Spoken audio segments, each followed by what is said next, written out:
Seja bem-vindo a mais uma mensagem da CHF TV, a igreja no cinema aqui em Curitiba. Deus abençoe a sua vida, faça parte também contribuindo com esse ministério. Nós acreditamos que o que nós pregamos muda o mundo, por isso seja bem-vindo e permita o seu mundo ser transformado. Fique agora com essa mensagem. Hoje nós queremos pregar em conjunto aqui e compartilhar um pouco das boas novas. E como é que está a tua semana, Aline? Tá tudo bem? Tudo bem, despedi meu cunhado hoje de manhã. Estava dormindo na minha casa, foi um prazer ter ele lá. E tá bem, minha semana tá alegre, tá na expectativa daquilo que Deus tem falado comigo muito sobre liberdade.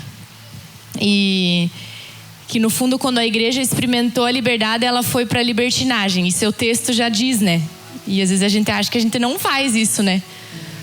Mas eu falei com os Wonders esse mês passado que existe uma lei da liberdade que a gente precisa aplicar em tudo na nossa vida e provavelmente essa ainda não é uma realidade 100%, porque nós ainda precisamos entender mais sobre liberdade.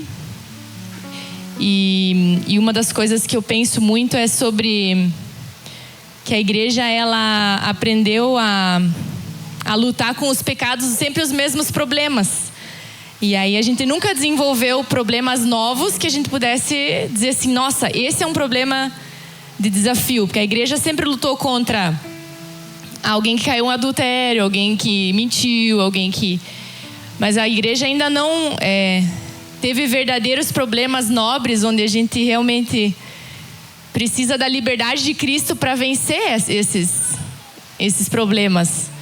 Então eu estou animada para ver a igreja vencendo novos problemas, quando nós já vencemos o básico, né?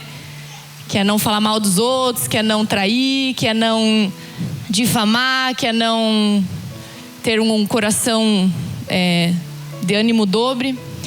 E eu fico imaginando assim, quando a gente sai desse lugar, como nós vamos vencer nossas guerras. Então é isso que Deus tem colocado no meu coração, assim, essa expectativa. Porque por muito tempo a gente achou que era liberdade, mas é uma liberdade com sofismas e bloqueios. Na psicologia, o que você mais vê hoje tem o bloqueio disso, bloqueio daquilo, que a gente chama de sofisma na Bíblia, né? Que é uma falsa verdade. E então, muitas vezes, a liberdade que a gente usufruiu foi com as trocentas limitações. Então, liberdade não é você ser fiel e casar virgem porque você tem um bloqueio na área sexual, mas é porque você tem toda a liberdade, você sabe o que é liberdade, você não foi bloqueada pelo pai, não foi bloqueada pela mãe, você não foi abusado, e a gente não está numa geração que pode dizer isso, não está. E eu creio que essa área sexual vencida e curada, ela vai libertar a igreja para viver uma verdadeira liberdade com Jesus. Amém. Que a gente transferiu o prazer de Cristo e da igreja, da comunhão, para outras coisas. E a gente ficou ali achando que o nosso problema era esse, né? E na verdade o nosso problema era não usufruir de tudo aquilo que realmente a igreja é chamada. Então eu estou na expectativa disso. Amém. Abra sua Bíblia em Provérbios capítulo 26, nós queremos hoje falar um pouco da cultura da igreja, daquilo que nós podemos nos autodiagnosticar dentro de uma igreja. O Helder, ele fala uma coisa que eu gosto muito, ele diz assim, engraçado que a gente sempre fala que na igreja tem fofoqueiro, mas a gente nunca pensa que a gente é o fofoqueiro que a igreja tem. Na igreja sempre tem o invejoso, mas você nunca se coloca na equação do invejoso que a igreja tem. E é natural que você saiba que na igreja tem todo tipo de pessoas, mas normalmente as ruins não é você. E hoje eu queria falar sobre um capítulo que eu tenho refletido muito para mim, na minha vida. E o tema dessa noite é o quanto eu sou tolo. Quanto eu sou tolo. Capítulo 26 de Provérbios, ele apresenta uma descrição prática, direta, literal por extenso do que é um tolo. E esse termo não se refere então à falta de inteligência, mas principalmente um tipo de pessoa com caráter distorcido, com um comportamento que é prejudicial para si mesmo e a outros, expressando total falta de sabedoria. Então, a problemática dessa noite é que o tolo, ele fala mais uma pessoa inteligente do que uma pessoa burra. Biblicamente, o tolo não é o bobo. O tolo, biblicamente, é o esperto, é o inteligente, é o sabidão, é o sabichão, é o cara que está à frente dos outros, é o cara que sabe das tendências, é o cara que ele sabe, os outros não sabem, ele manda bem, os outros são tudo, ninguém sabe fazer negócio como ele. Porém, o conhecimento é o saber as coisas, enquanto a sabedoria é saber usar as coisas de forma certa. Então, qual que é o nosso dilema hoje dentro do Evangelho? Já tenho falado isso em vários lugares, e me perdoa se eu estou sendo redundante, mas por muito tempo, a gente focou em uma igreja que a ênfase estava muito em ser sábio. E aí uma geração passada, ela foi tão sábio, que de tão sábio ela ficou burra. Ela ficou não astuta. Ela ficou não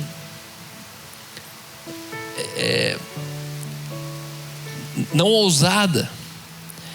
E nesse momento Jesus, ele olha para essa geração e fala assim: até os filhos das trevas são mais astutos que vocês. Até o não crente consegue ser mais safo do que vários crentes. Por quê? Porque a gente, dentro do Evangelho, a gente aprende muito de sabedoria, mas pouco de inteligência.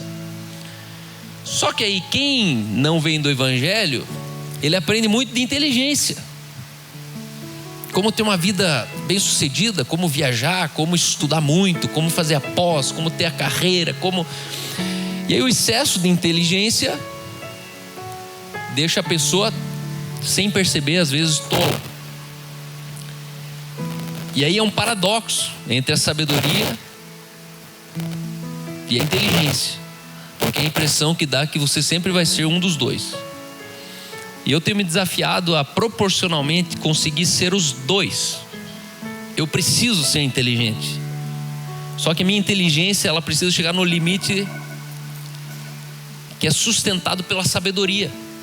A sabedoria, ela precisa mentorear a minha inteligência. Por quê? Porque a inteligência, ela pode se tornar animal. A inteligência, ela pode te obscurecer no seu próprio entendimento. Romanos 1:22 tem um texto que ele diz assim: esses homens sábios, eles se tornaram tão sábios, que eles reduziram a sabedoria de Deus e se tornaram nulos nos seus próprios entendimentos.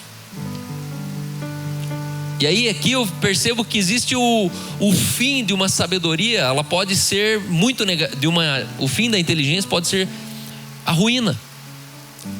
A inteligência, ela pode te levar num lugar de fracasso. Por quê? Porque você foi tão inteligente que você conseguiu chegar no endereço da tolice.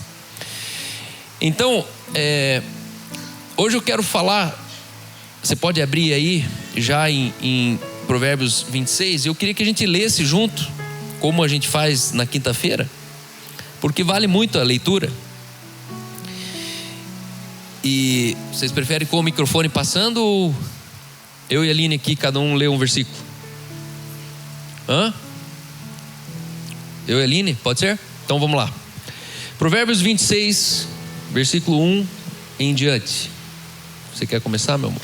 Uhum. Então, por favor. Você quer que eu leia ali para ficar igual a todo mundo? Tá.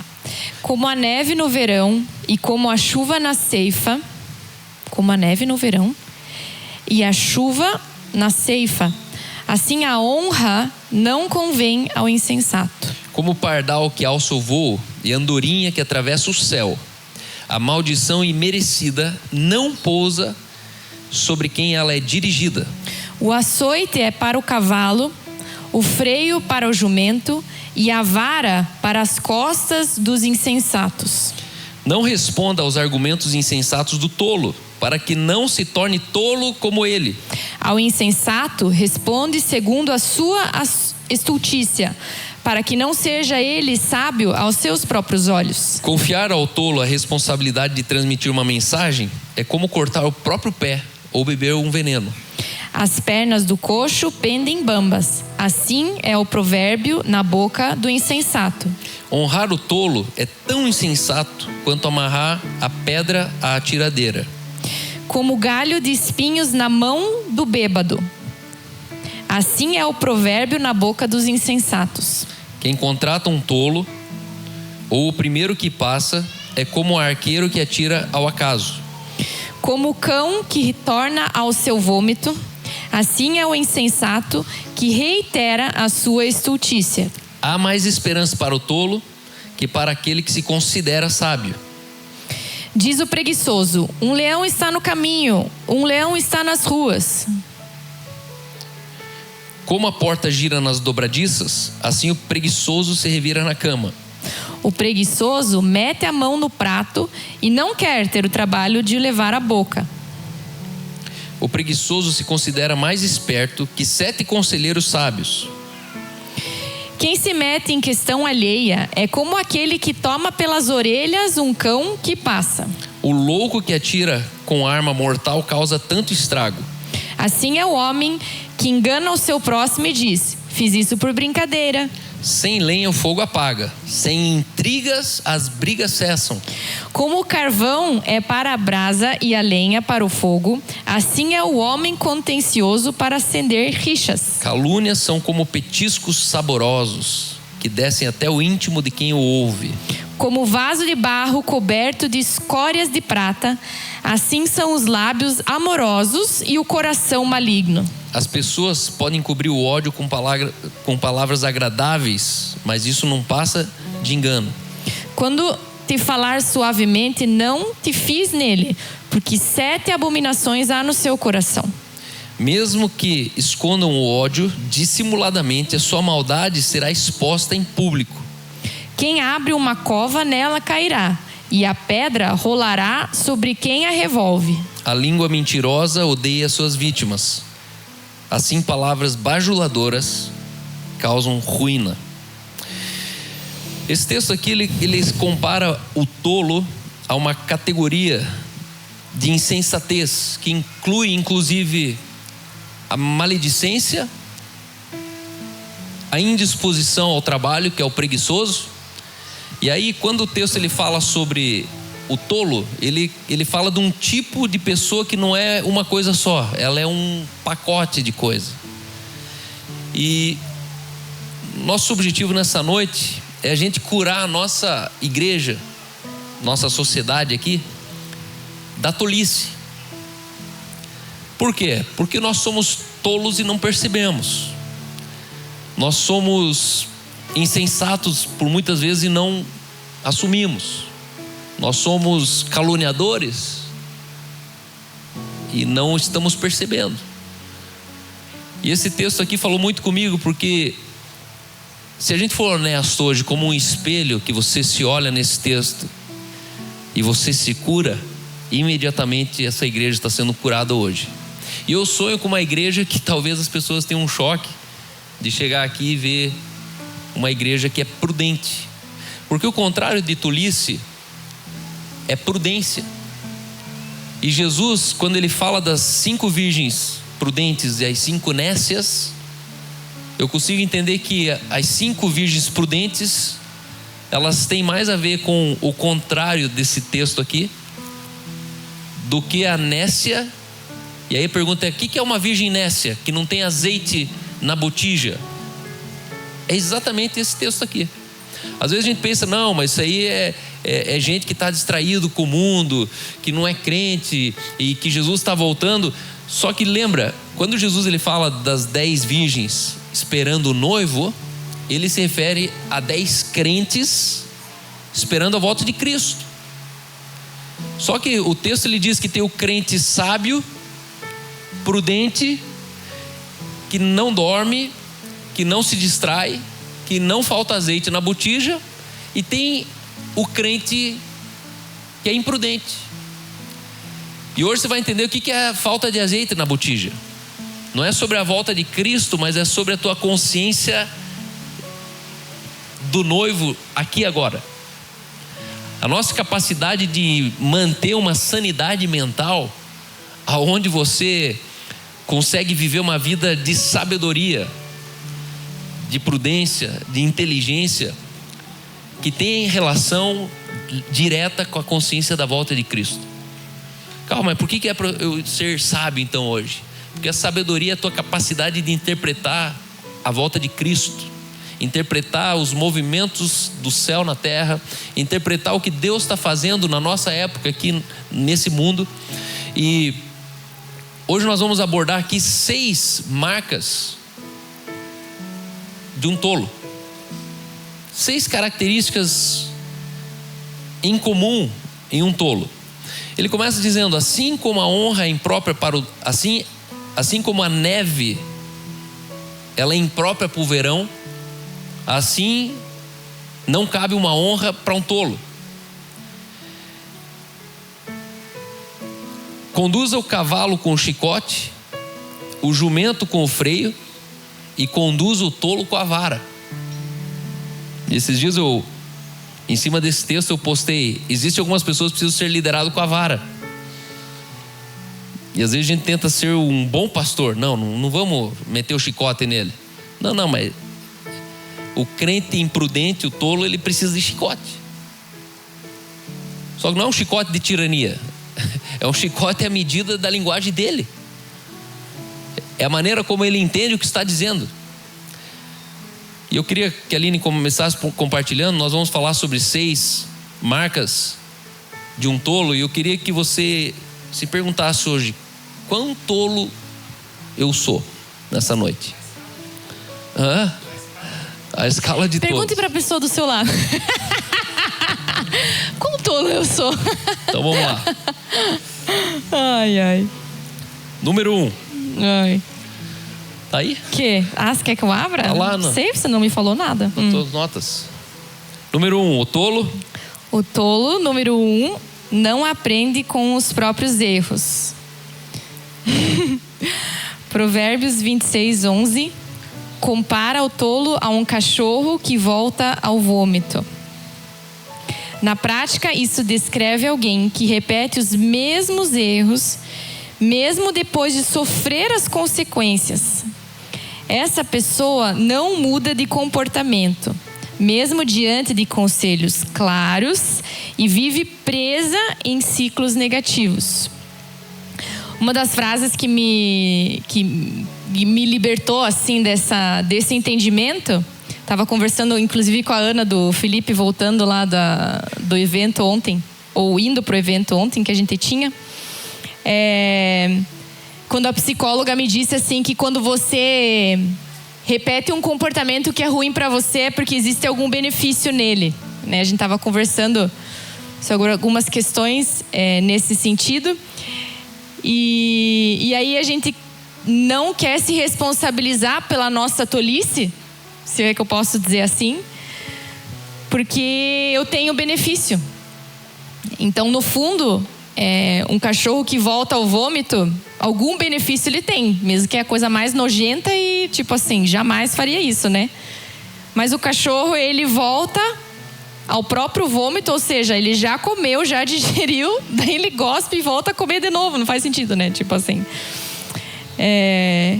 Então é uma prática repetitiva que você não reconhece o processo, vamos dizer, do cachorro, né? Você não está reconhecendo o processo, aquilo que você já fez, aquilo que aí você...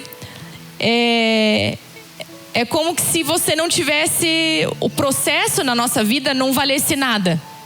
A gente não aprende com o processo.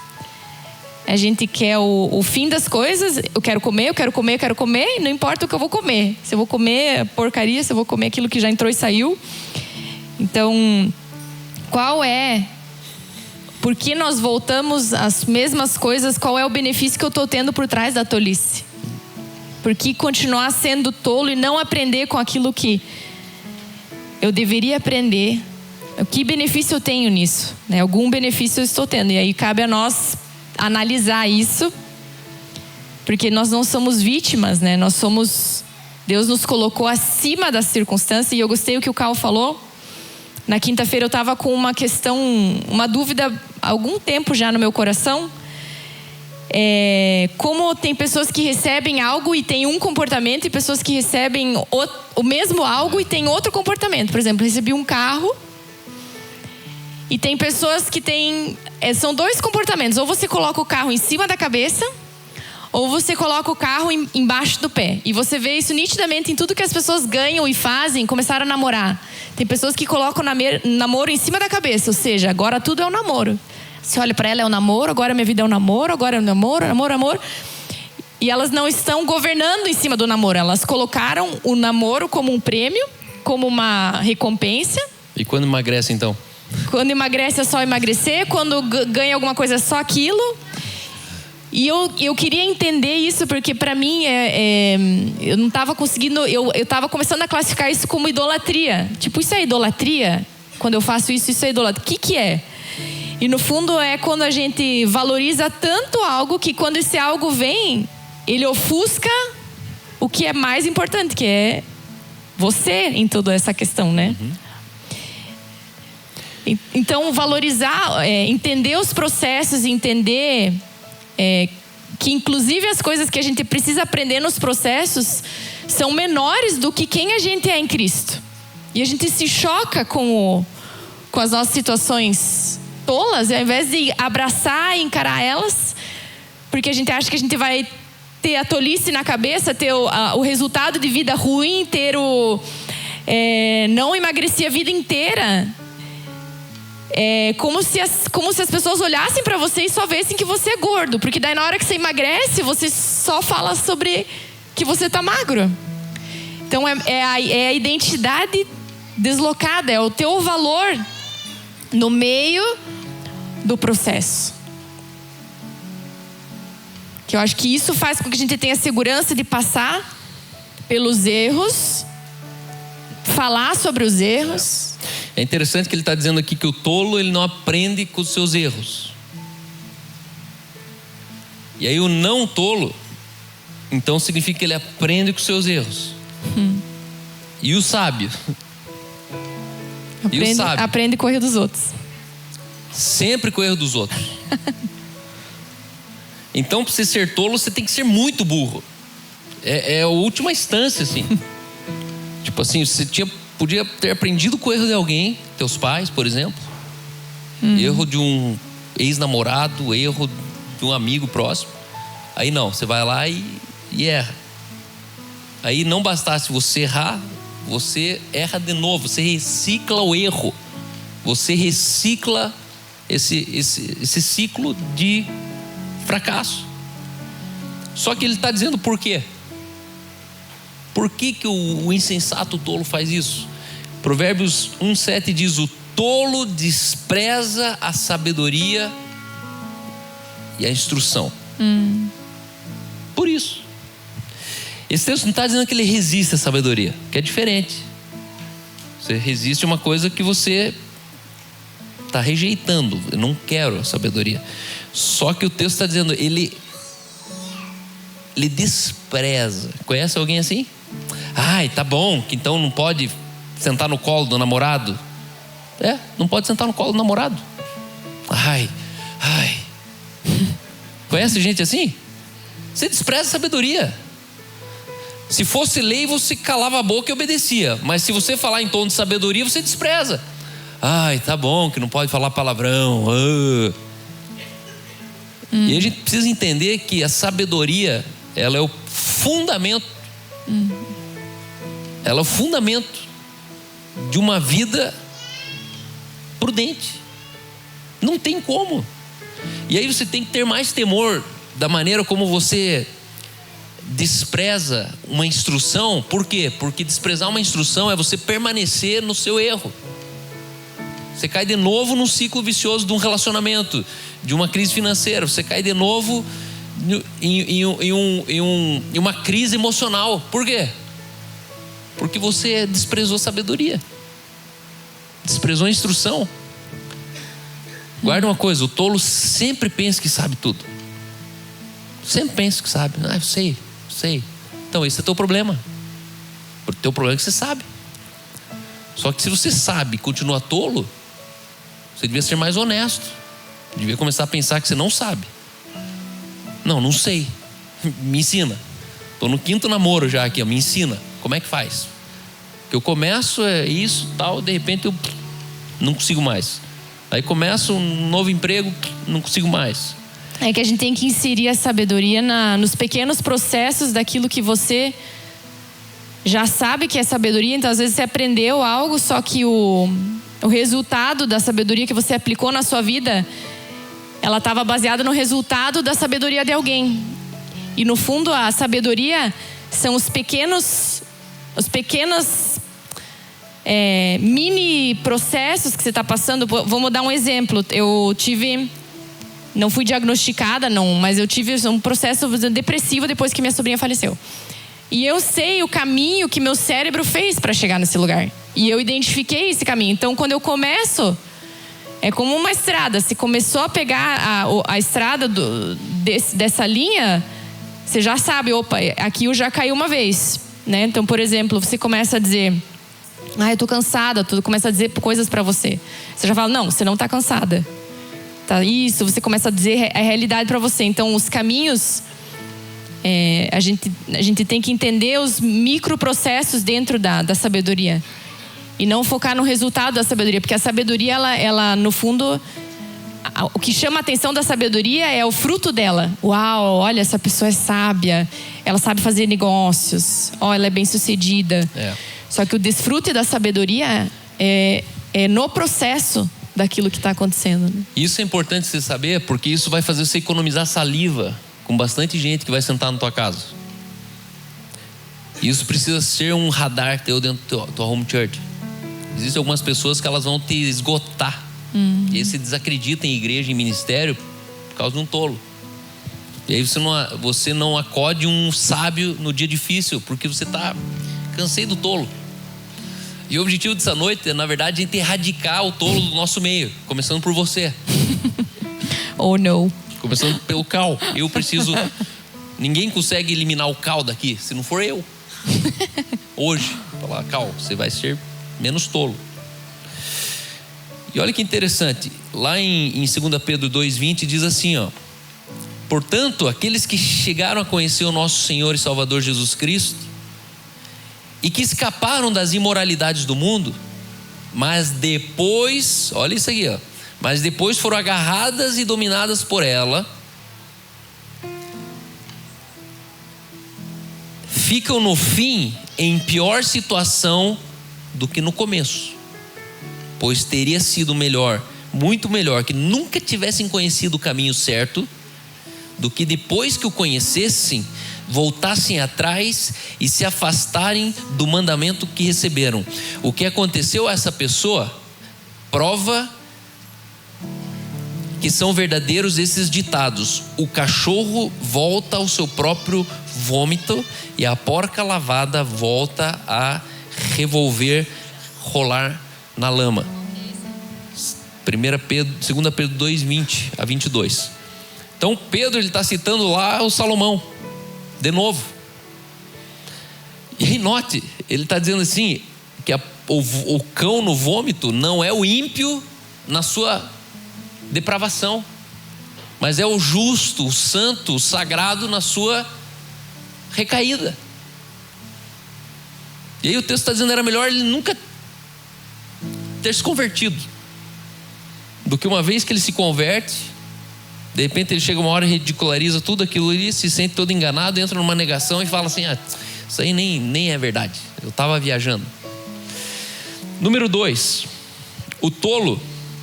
Número 1, não aprende com seus erros. Número 2, ele fala sem pensar e causa dano. O texto ele diz, versículo 18 a 19, ele fala de alguém que engana os outros e depois diz que estava apenas brincando. Na vida real trata-se de alguém que usa palavras de forma irresponsável. E aqui eu quero ser bem específico, com sarcasmo, com cinismo, com mentira, com manipulação. E depois ele minimiza o impacto dizendo: era só brincadeira. A gente só estava brincando. Só que a brincadeira custou caro. Por quê? Porque já inflamou um lugar que gerou uma raiva, uma ira. Esse comportamento destrói a confiança e prejudica o relacionamento. Conhece o marido assim? Que sempre na hora que a batata assa, ele pega e joga uma brincadeira. Ah, você sabe que eu te amo.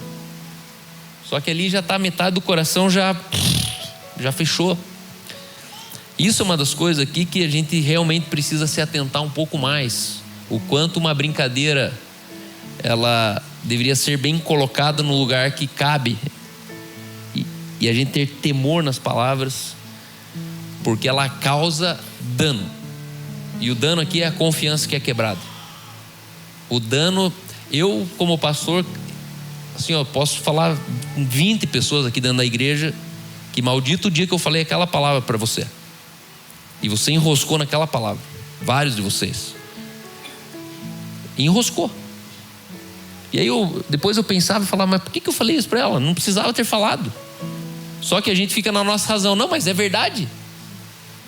Então, mas uma coisa que é verdade, ela precisa ser bem dita, mesmo sendo verdade. Tem o dia certo, tem o ambiente certo, tem a circunstância certa. Isso ao longo da vida eu fui aprendendo. Hoje eu falo menos. Hoje eu espero, né, com a verdadeinha na manga guardada aqui. Espero perguntar, principalmente. Mas gente, como marido mesmo, não é porque você é marido da tua esposa que você devia estar falando o tempo todo para ela o que você acha dela.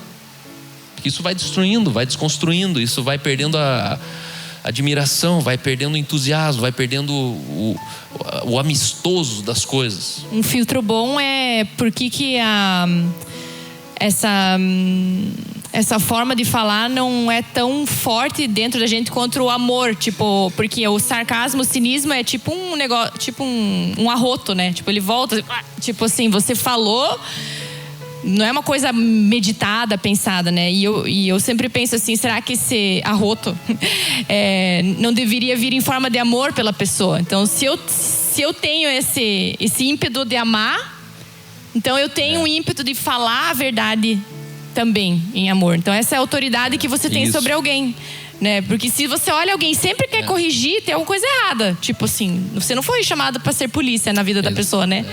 Então o amor, ele sempre vem primeiro. E daí eu percebo, se eu tô tendo isso, eu penso: então eu tenho compaixão suficiente para ir lá e exortar daí, né? Daí não é mais usar a minha boca como eu bem quero, sem autoridade. E aqui ele diz: quem se mete na discussão dos outros é como quem agarra pelas orelhas um cachorro que vai passando. Não sei se já fez isso, mas eu acho que não dá boa, né? E eu te pergunto, tipo qual que é a rabo. tua postura dentro de um grupo do WhatsApp, por exemplo? Qual que é a nossa postura hoje num grupo? Dentro de um comentário na rede social, que é sobre essas palavras aqui que ele está se referindo. Um comentário é uma fala. Uma mensagem é uma fala. Um repost, uma resposta lá num grupo lá é uma fala. E aí ele está dizendo assim: às vezes você entra numa discussão e você é mordido por uma discussão de um cachorro que não era teu, estava passando o cachorro. E aí é interessante isso que a Aline falou, por quê? Porque se as suas palavras, elas são como uma espada que tem fio, cada vez que se usa a palavra errada é o fio da faca que ficou cego. E aí o que eu percebo? Que a gente perde a autoridade da palavra que a gente deveria ter para os outros no dia que a gente fala a brincadeira que não cabe para os outros. Então a tua brincadeira, ela deixa a tua palavra de verdade sem efetividade. Porque quando você fala, daí era brincadeira de novo. Não, mas agora era de verdade que eu estava falando. Ninguém me leva a sério. E aí você se pergunta: mas por que ninguém te leva a sério? Porque no fundo você sempre está brincando. Palavras levianas, palavras que, né, a gente tem pessoas assim no nosso meio, né, que do nada soltam um comentário Em forma de memes também vale? Em forma de reels, em memes. Eu chego em casa pra Aline e falo assim, cara, a pessoa não percebeu o que ela falou hoje.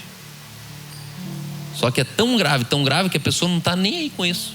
Ah, é um idiota mesmo. É um idiota mesmo? Sério mesmo que você tá falando dessa pessoa aqui? Falando desse jeito aqui? Não, isso aí é tudo trouxa, essas pessoas aí. Aí você fala, não, pera aí, essas pessoas aí quem? Tua igreja, tua congregação. O que você está fazendo aqui? Se você enxerga essa congregação assim, você está fazendo o que aqui?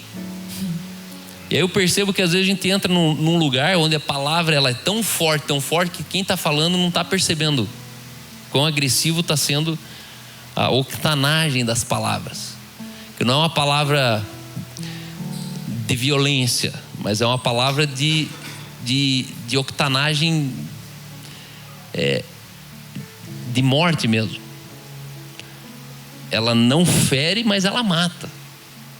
É uma palavra que ela não dá um prejuízo estético, ela dá um prejuízo interno. São palavras que não deveriam ser faladas. E aqui a gente devia colocar assim, ó, freio na língua e falar, não vou falar isso aí. Mas ele é assim mesmo, não vou falar. Não vou falar. Por quê? Porque não me cabe falar. E agora você pensa uma igreja assim, se a gente tivesse um ambiente assim, uma home church assim, sabe? Que a gente consegue chegar num ambiente onde a gente coloca polícia na nossa língua, um guarda na nossa boca. Número 3. Quer falar? É preguiçoso. Por que você quer que eu leia isso? É preguiçoso e cheio de desculpas. Do Provérbios 16. Provérbios 26, 13 a 16. Descreve o preguiçoso que inventa justificativas absurdas para evitar responsabilidades. Na prática, essa pessoa evita agir, procrastina e cria desculpas constantes. Além disso, costuma se considerar mais sábia do que realmente é. Esse é o irmão educado. Não fala mal de ninguém, é educado com todo mundo, mas vive usando o filho de bode expiatório. Ai, que as crianças lá em casa. Ai, que tava uma correria. Ai, cheguei atrasado. Deixa eu contar, amor. Eu tive um sonho essa semana que mandei pra Débora do Rodolfo. Eu tinha uma pessoa que me mandou um WhatsApp, uma passagem que eu ia ir para alguma cidade. E a Débora do Rodolfo estava no aeroporto. E ela falou assim, ó, já tô aqui, tô com os teus 30 livros. E eu não consegui achar o nome da pessoa que me mandou a passagem no WhatsApp. Então eu não conseguia ir, então eu não ia conseguir viajar. E aí no telefone pra ela eu falei assim, então joga esses 30 livros no lixo e vai pregar no meu lugar. Falei bem assim pra ela. E comecei a chorar de incompetência, sabe? Eu chorei assim, meu sonho, tá? Depois os reveladores de sonho vêm falar comigo. Mas é impressionante que a nossa falta de prudência leva a gente a desistir, a ser preguiçoso, a culpar o outro. Eu tava brigando com a Débora, como se a Débora fosse meu problema, entendeu? Joga esses 30 lixos, queima eles e vai fazer no meu lugar. Ou seja, tipo, a minha preguiça de ter recebido uma mensagem e não ter salvo a passagem da pessoa, eu não sabia nem o nome da pessoa, essa era a minha indignação. Eu não sabia procurar o nome de quem me mandou, porque tanto faz quem me mandou. É só um número de WhatsApp, não sei se você é assim. Você não salva os contatos das pessoas que você tem pra... Sei lá, a pessoa fez o telhado na tua casa e não salvou. Porque tanto faz quem é ela, não precisa ter nome. Aí passou um ano, você precisa da pessoa e você nunca mais acha. Por quê? Porque eu fui preguiçosa. Então, preguiçoso em responder, preguiçoso em saber onde eu preciso estar, em ter essa diligência. E aí o mais fácil é me encher de desculpa e como diz o Chico, né? Ele é o Chico Preus. E a Neia fala, eu teria as desculpas perfeitas para não fazer muita coisa, né? E eu acredito que essas pessoas que não dão desculpa, é como o nosso líder de jovens, eu estava comentando sobre ele essa semana. Ele era médico e ele era líder de jovens. Não sei se você já teve um líder de jovens médico que está estudando medicina. Ele não falhava uma escala, não faltava nenhuma reunião. Ele estava todo sábado, todo domingo tocando. E aí todo mundo que queria dar desculpa de preguiçoso e qualquer coisa, a gente olhava para o Aloys e falava assim, putz, eu vou ter que ficar quieta, porque quando o justo não se coloca na posição de preguiçoso, todos os preguiçosos estão em holofote e você está assim, não, o Aloys está lá, eu vou estar lá, né? E eu acredito que essas pessoas que não são preguiçosas, elas precisam ensinar. Elas precisam falar mais, elas precisam mostrar como é uma vida diligente, como é uma vida... né? Eu lembro muito do Léo. O Léo estava pregando domingo no jardim, né? Ele falando sobre a diligência dele, daquilo que ele faz como para o Senhor. E não é porque ele vai para a Alemanha que ele vai mudar, né? Ele falou assim, eu quero servir ainda mais. Daí o pessoal pensa, meu Deus, o cara vai para descansar, olha o tanto que ele fez e ele vai lá para fazer mais. É porque no fundo ele não é preguiçoso. E no versículo 13 ele diz, o preguiçoso fica em casa e diz, se eu sair lá o leão vai me pegar. Ou seja, ele sempre está caminhando na suposição dele. E daí lá no 16 ele diz, o preguiçoso acha que ele sozinho sabe mais do que 7 homens capazes de dar a resposta certa. Ou seja, ele pensa que sabe tanto que a sabedoria dele é o que sabota ele. É o excesso de prudência dele numa suposição que gera nele a covardia do pessimismo.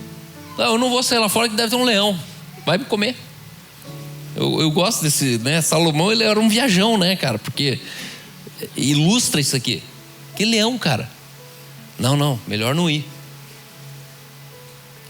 E aí o cara que dá desculpa, ele é preguiçoso, não está percebendo. Desculpa é o diagnóstico da preguiça. E preguiça é um pecado. Preguiça te torna indigno do teu almoço. Vai ter com a formiga, ó preguiçoso.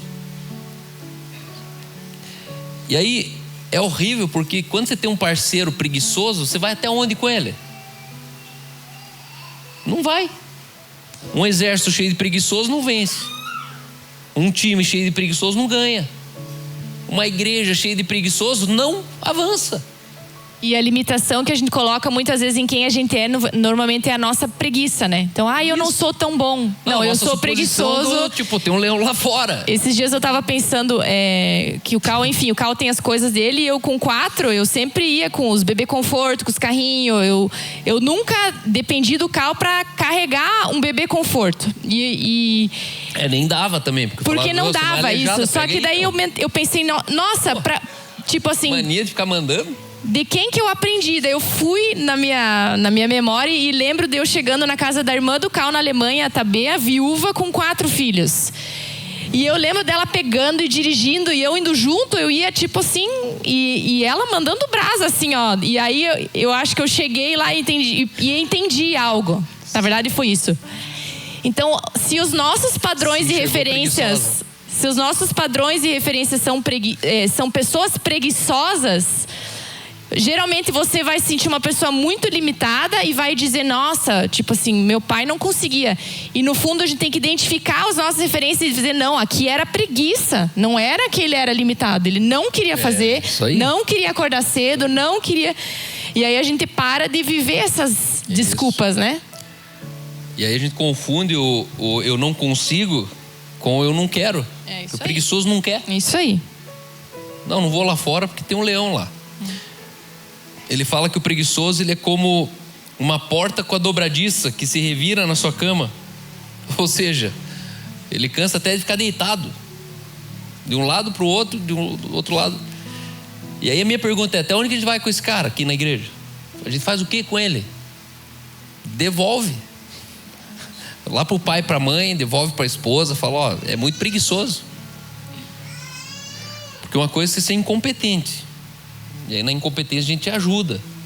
Outra coisa é você ficar dando desculpa mole, que dá mais raiva ainda, que você fala, cara, cala a boca. Além de ser preguiçoso, ainda vai mentir. Porque a desculpa é sempre uma mentira. É uma mentira, cara, você tá mentindo. Tava corrido hoje. Acabou de mentir. Corrida em relação a quê, né? Porque tipo assim, eu atrasei, me perdoem, eu atrasei. Isso é mais honesto do que você ficar tentando achar é que teve um negócio lá.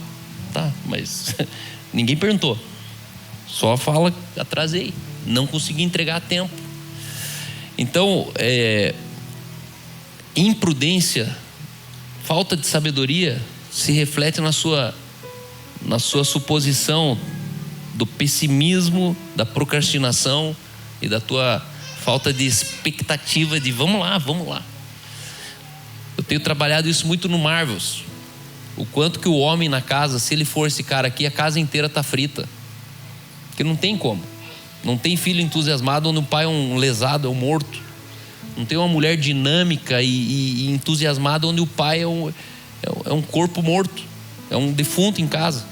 Tem que ficar carregando ele. Vamos, pai, vamos. Para sair é um parto, para comer fora é um parto, para jogar um jogo. Qual que seria o contrário de preguiça, então? Qual que seria o contrário de preguiça, pessoal? Porque o preguiçoso, ele pensa que sabe, né? Esse que é o problema que ele está dizendo aqui. Ele acha que sozinho sabe mais do que 7 homens capazes da resposta certa. Que a preguiça, para mim a preguiça, ela está muito vinculada ao pessimismo. Não, isso aí não dá.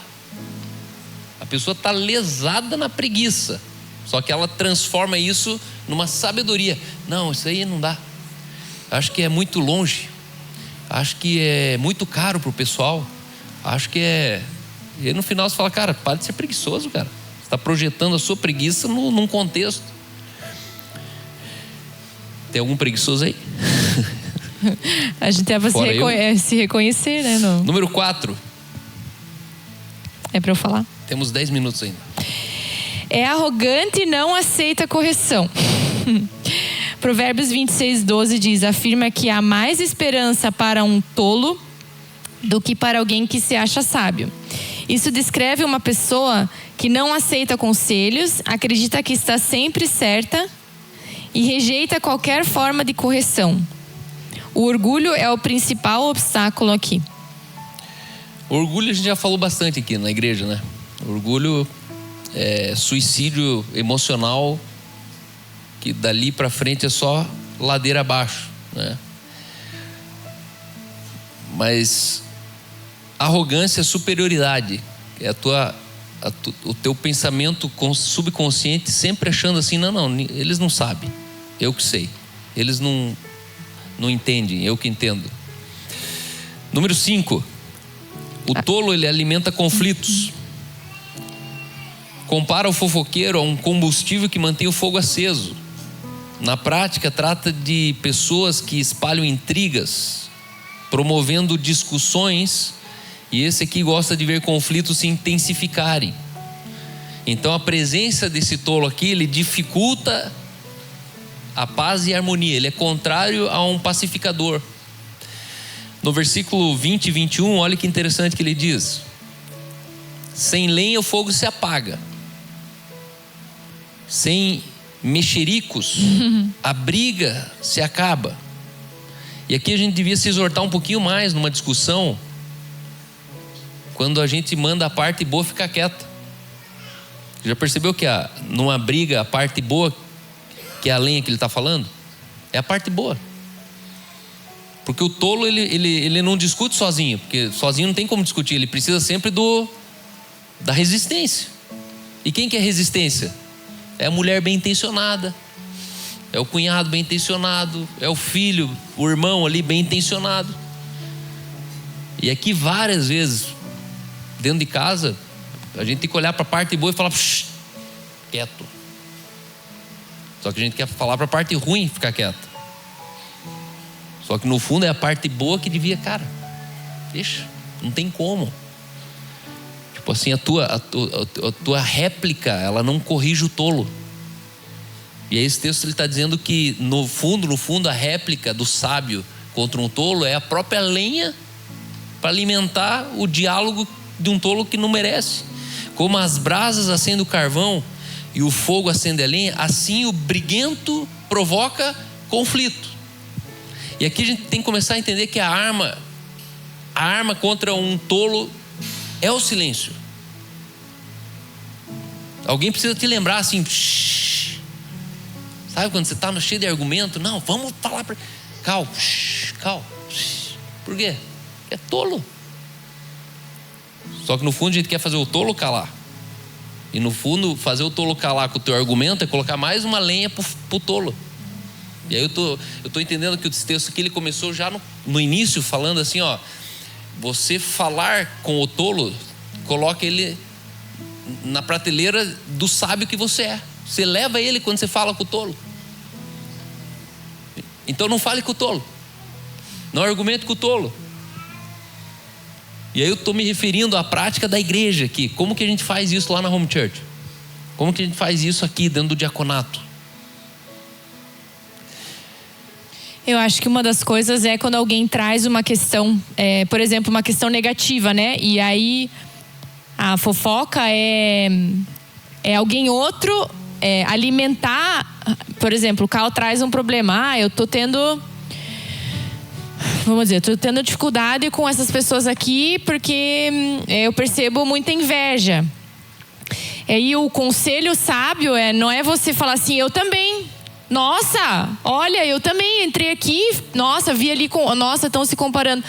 Porque daí o que acontece? A gente tá... o cara tá usurpando de alguém que tá abrindo o coração...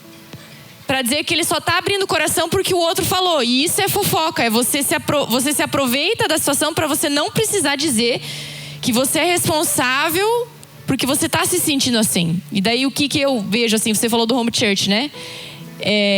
A hora que alguém fala, é a vez dessa pessoa ser tratada nessa área. Não é você também, o outro também, senão a gente não vai conseguir tratar um problema que daí a gente acha que é um problema crônico da igreja, né? Tipo assim, todo mundo faz isso, todo mundo. E isso é ser humano, né? Não é especialidade nossa. Mas quando alguém traz para não virar fofoca, é você tratar a pessoa. A pessoa. Né? E, por exemplo, eu gosto muito de fazer o contrário. Eu quero dizer que eu estou me identificando e faço exatamente o oposto. Eu falo assim, nossa, eu também.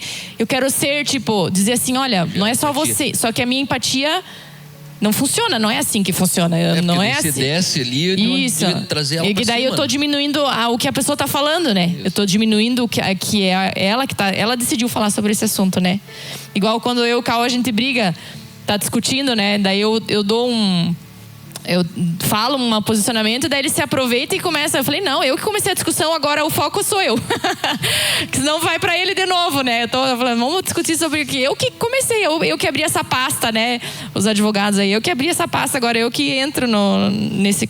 Outro dia você abre a pasta, né? Então, quando alguém no Home Church abre a pasta, deixa a pasta com ele e vamos resolver com ele. E se você também tem esse problema, outro dia você abre a pasta e daí a gente fala sobre a outra pessoa, né? Por isso guarda a lenha. Sem lenha o fogo apaga. Assim, sem intrigas, as brigas cessam. Sem intriga. Vamos usar um código aqui na igreja. Quando você vê um cara jogando intriga, chama de irmão graveto. Fala, ó, irmão graveto, isso aí, né? Temos irmão graveto. Cara, para. Eu vou dar um exemplo. Eu quero dar um exemplo sobre algo que estava acontecendo no nosso coletivo. O Espírito Santo estava falando comigo que os profetas da casa estavam chateados, que estavam feridos. E aí, beleza. O Espírito Santo falou comigo e eu vou pensando, Espírito Santo, e aí, como é que faz, tal, né? Porque geralmente, se existe um coletivo sendo afetado, provavelmente eu e o Cal, a gente tem parte nisso, né? E aí veio outra pessoa que teve o mesmo discernimento que eu, o Espírito Santo falou com ela também. Só que o que aconteceu? Ela foi numa roda que daí chegou assim... Ai, porque a gente sentiu que a parte do profeta aqui, não sei o quê, que o profeta tá machucado. Daí eu só escutando. E o outro também, e daí o outro já falou. E eu assim pensando, o Espírito Santo já tinha me falado.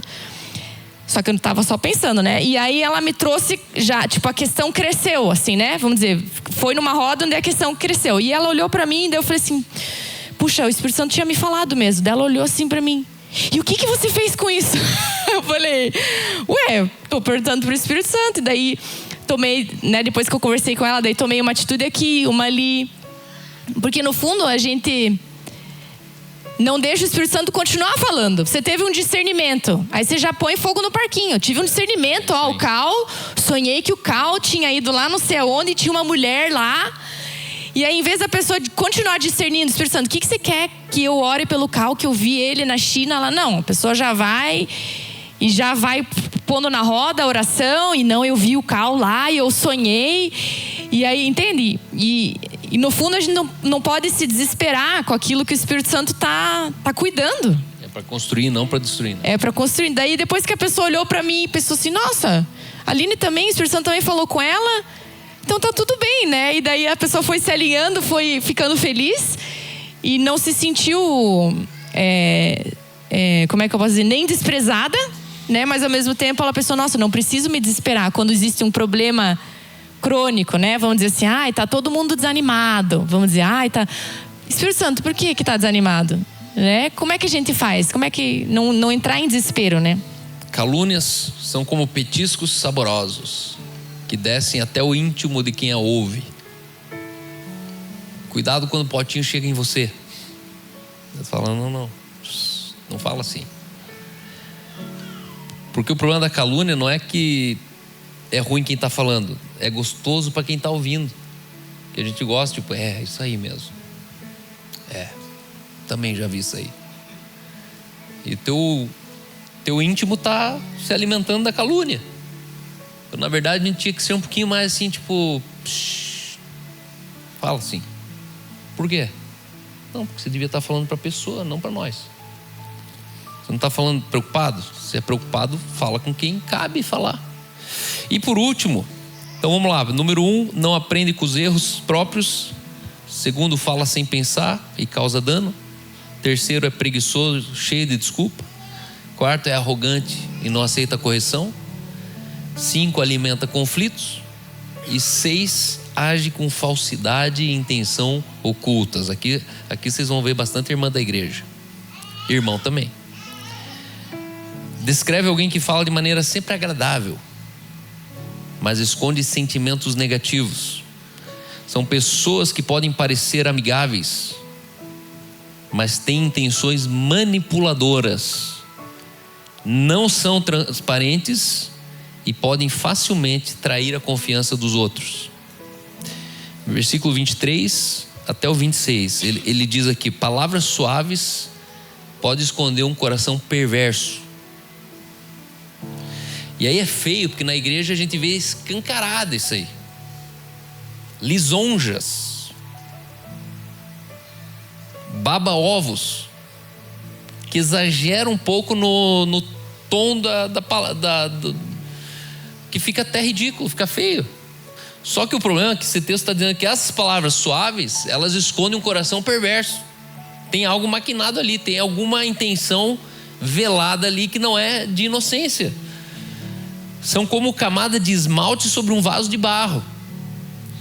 Essas pessoas podem cobrir o ódio com palavras agradáveis. Esse ódio aqui são ódios de ressentimento, de ofensa. Ódio de tipo, eu vou provar para eles. Eu vou mostrar para eles que eu também sei, que eu também consigo. Eu vou provar.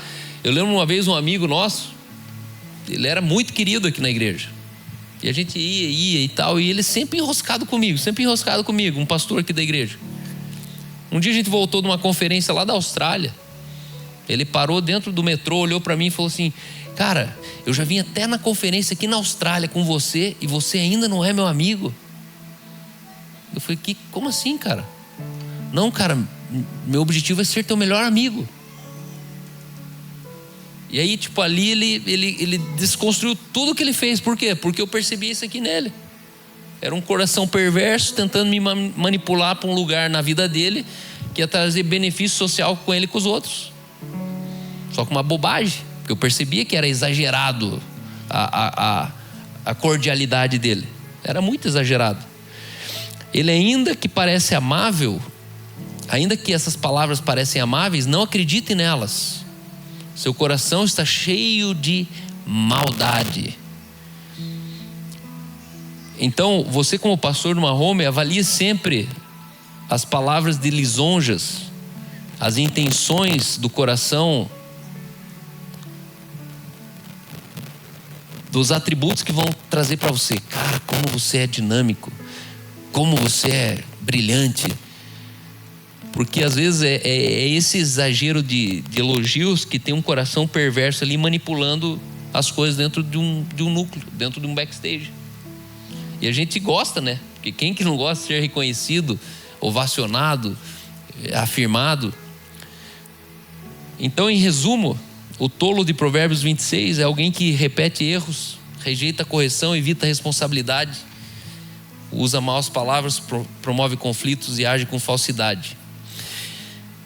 E aonde que eu quero te levar hoje? A você entender que um tolo trata de um padrão comportamental e moral e relacional, não tem nada a ver com o intelecto. Porque o tolo, ele não é um cara burro. O tolo é um cara disfuncional. Ele precisa ser entendido como uma ameaça na relação moral, na relação social e na relação relacional. Por isso que não adianta ficar avaliando de um tolo a inteligência dele. Você vai cair na tolice dele. Um tolo, ele é inteligente. Então, intelectualmente, ele é desenvolvido. O problema é que moralmente ele é atrofiado. Se ele fosse burro, pobre, desprovido de qualidades, a gente ia cair menos na lábia do tolo. Mas o nosso problema é que um tolo, ele normalmente é um cara brilhante. O tolo normalmente é uma mulher extraordinária, mas que quando você dá um zoom assim, tem muita falta de sabedoria. Então comece sendo sábio, se livre da tolice, se livre dessa cultura aqui. Por quê? Porque essa cultura aqui cura a nossa igreja, cura a nossa congregação. Essa tolice aqui, ela cria filhos que não vão ter disfunções, que você não sabe nem aonde que aconteceu aquilo. Por quê? Porque eles não veem isso na casa deles. E eu creio que a gente pode decidir ter uma igreja sem tolos. Como, Cal? Se ninguém for, o próximo que aparecer a gente vai saber quem é. Entendeu? Então a sua maneira de você se avaliar e falar, eu preciso eliminar a tolice para que um tolo seja denunciado, é o meu objetivo com essa noite, de maneira que a gente seja bem honesto conosco, amém? Vamos orar juntos? Feche seus olhos, pergunte para o Espírito Santo aonde você pode ser restabelecido nessa noite. Pai, nós queremos, Deus, nessa noite ouvir o convencimento da Tua palavra, nos humilhamos e nos submetemos à Tua sabedoria, como pastores, diáconos, presbíteros, apóstolos, bispos, profetas, mestres, evangelistas. Nós queremos, Pai, ser encontrados prudentes, nada insensato. Nos perdoa, Senhor, quando nós alimentamos conflitos, aonde nós nutrimos nossas relações com calúnias, difamações. Nos perdoa, Senhor, quando nós usamos, Senhor, de chocarrices, brincadeiras, piadas, aonde a autoridade ela é ofendida, aonde a identidade ela é até mesmo denegrida. Pai, nos dá, Senhor, a sensatez de entendermos, Pai, que é tempo de evoluirmos como igreja do Senhor. Uma noiva que, além de ser pura e santa, ela é prudente, ela é astuta, ela é sábia, ela é inteligente, ela é humilde, ela é disposta, ela avança. Tira de nós, Pai, toda indisposição, a preguiça, nos perdoa toda desculpa. Tira de nós, Pai, todo o pessimismo. Tira de nós, Senhor, toda a incapacidade, Pai, de reconhecermos, Deus, que precisamos ser orientados em tantas coisas na vida.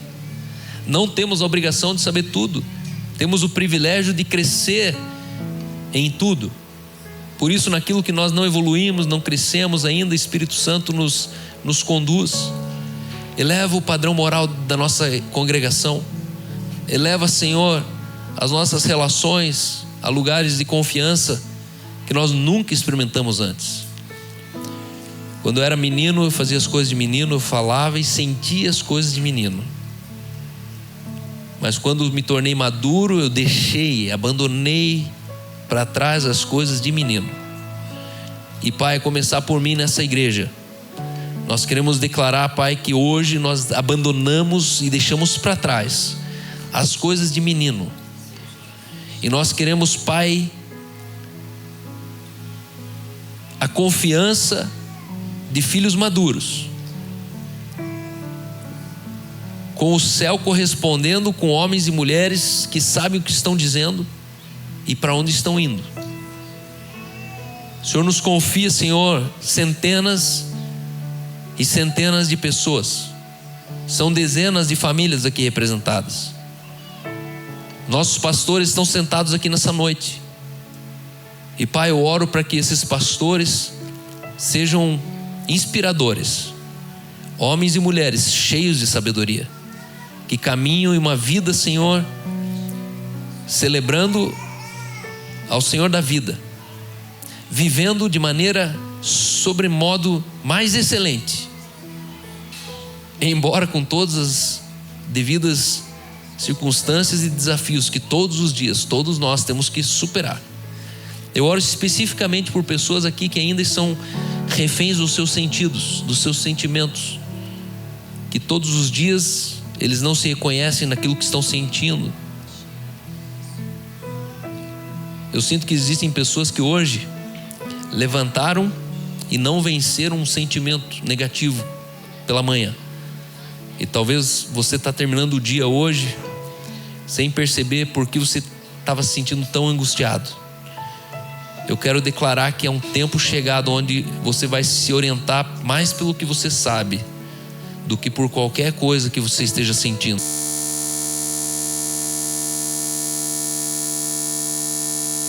Que você não oscile naquilo que a tua fé te torna inabalável. Ainda que o coração esteja por vezes atemorizado, preocupado, eu quero profetizar uma fé inabalável.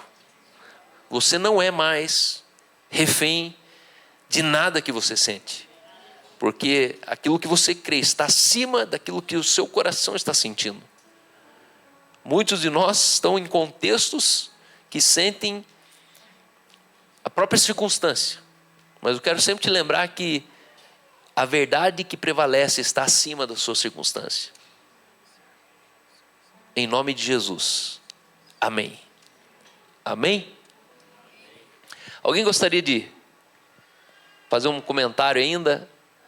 Terminar compartilhando um discernimento, uma intenção que teve?